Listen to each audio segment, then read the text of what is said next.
الارقام.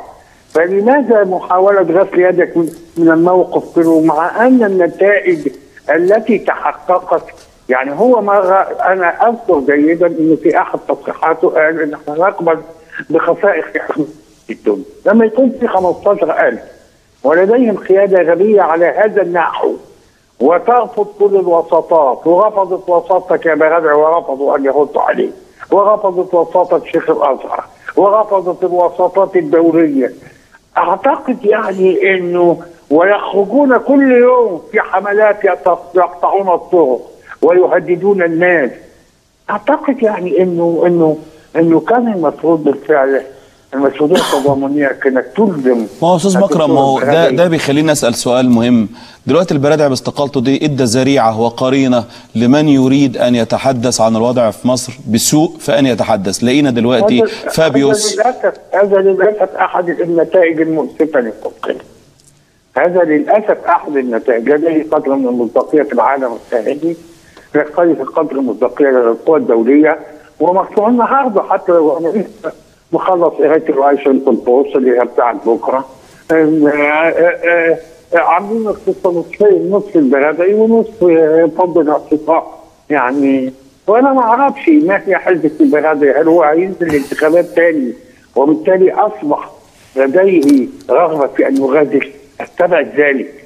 طيب هل انت عاوز ترضي امريكا؟ طيب ماذا ترضي امريكا وانك انت تفقد نفسك، خاصه وان هم عنده بارومتر صادق جدا يتمثل في شباب جماعته السياسيه، شباب جماعته السياسيه رافض موقفه ورافض هذا الموقف واعتبر انه قد تخلى عن مسؤوليته. انا يعني شايف ان الاثر البرادعي في الداخل، استقالته في الداخل لن يكون عميقا، لانه الناس احتارت في فهم الدكتور البرادعي، رغم ان انا شخصيا يعني لا ازال اعتقد واحد اهم الشخصيات الوطنيه في مصر. طيب.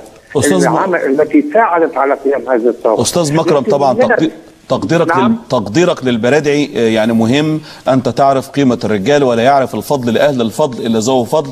لكن دعني اسال سيادتك سؤال، هل نحن ذاهبون الى مجلس الامن كما يهدد لوران فابيوس وزير الخارجيه الفرنسي الان في تصريحاته؟ انا اعتقد انه في النهايه هيبقى من الصعب جدا ان يقدموا مصر الى مجلس الامن. جزء بهذا يتوقف عن علينا. من الضروري جدا بالفعل الاصرار على تطبيق القانون على الجميع. المفروض ان يسرع بانهاء كل مظاهر البؤر الموجوده. بعد انهاء هذا البؤر لابد ان الناس تنزل الى الشارع مره اخرى. أيوة. في تجليه عظيمه من تجليات هذا الشعب عشان تقول ان هذه العمليه تمت بناء على الحقنا ورغبتنا. اول امبارح كان بيسالني صحفي وكنت غاضب جدا، غاضب من السيسي وغاضب من الحكومه وغاضب من كذا. كنت احس بانه شروط احترام الدوله ضاعت باكملها، والناس عماله تصبر وتصبر وتصبر